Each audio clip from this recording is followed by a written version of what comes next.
Hi, today my name is Luke Heyman. Tomorrow it's not, okay, no.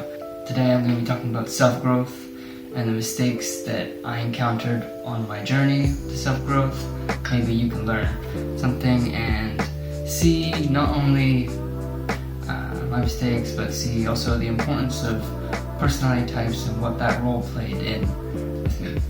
From 2 videos ago, Luke 1.1, if you remember, I talked about how I went, after my surgery, I started controlling my life so much more, and that was a mistake because I was a control freak.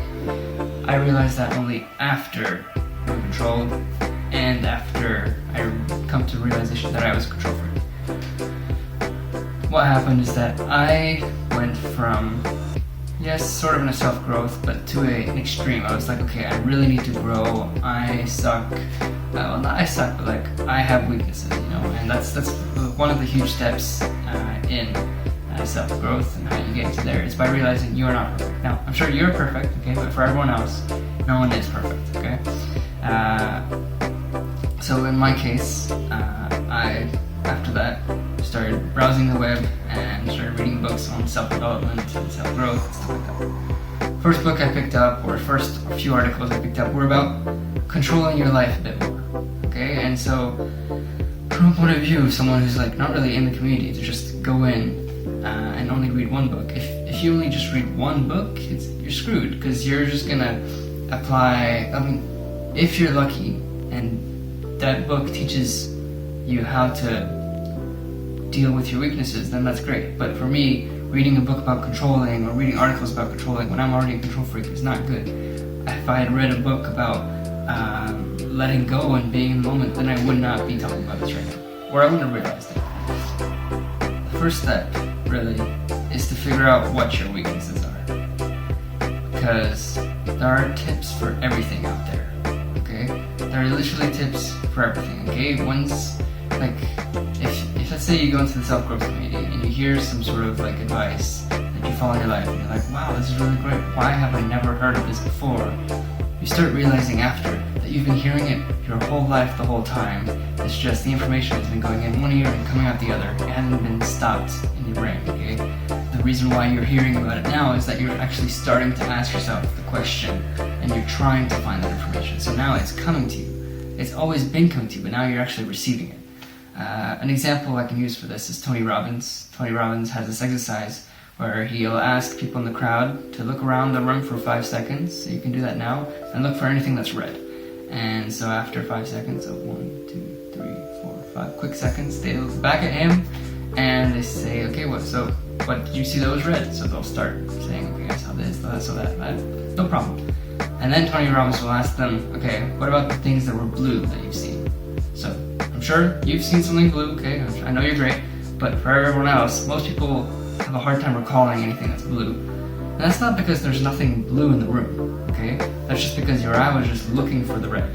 And it zoned out all the blue, it zoned out everything that wasn't there. It just scanned everything, like, is this red? No, yes, no, yes. And so what's happening right now, or what happened to me with self-growth, is the advice was always out there. But I was only starting to see it then. So therefore, I assumed that there was no information. So what you need to do is figure out what colors or what your weaknesses are. So let's say that my weaknesses, instead of looking for red, okay, which was control, okay, I should have been looking for blue, which was chaos, and like being in the moment. So that's one example. So for you, the first step would be to discover your weaknesses. I know, you're perfect. Everyone else has weaknesses, okay? And the best way to illustrate your weaknesses is through a personality type. So if you're watching this video, you probably have heard me be annoying about personality type. I've probably asked you to fill out a questionnaire online, and I'm past that inaccurate kind of stuff now. I'm more into objectively studying your functions, and let me just give you a brief overview of what personality types are. So every human brain, okay, can use 8 functions, okay? Everyone has 4, and you can only use 2, right?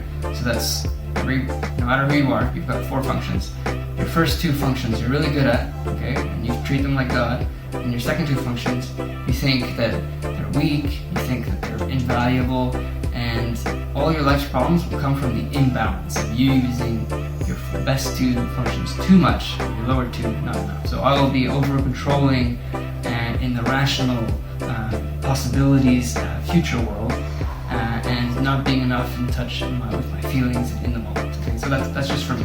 Okay, so it's NITE and then FISE if you want details. So that would be that was the first step for me to actually growing right, not just overdeveloping a muscle. You know, it's like this is my controlling muscle and this is my being in the moment muscle, and I was like, oh, this one's already huge, but I didn't realize, and I was like, oh well, this one needs to be bigger. But no, the problem was that my being in the moment muscle had to be stronger. And so right now you've got to, before you go into self-development, before you actually start doing things in your life, I mean, you should probably also just get in there, but being careful with not overworking the muscles that we're already great at is one of the huge mistakes that you can make going into this. And if I made a mistake, then I'm sure I'm not the only one out there.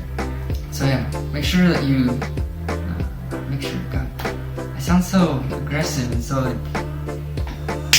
punchy. No, don't make sure, just do whatever you want.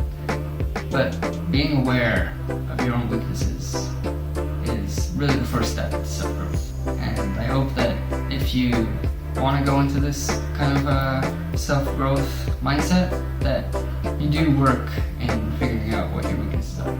Now, through the tools of personality type and whatever, and if you need help or you want to do this, I will be available to talk to you guys if you ever need.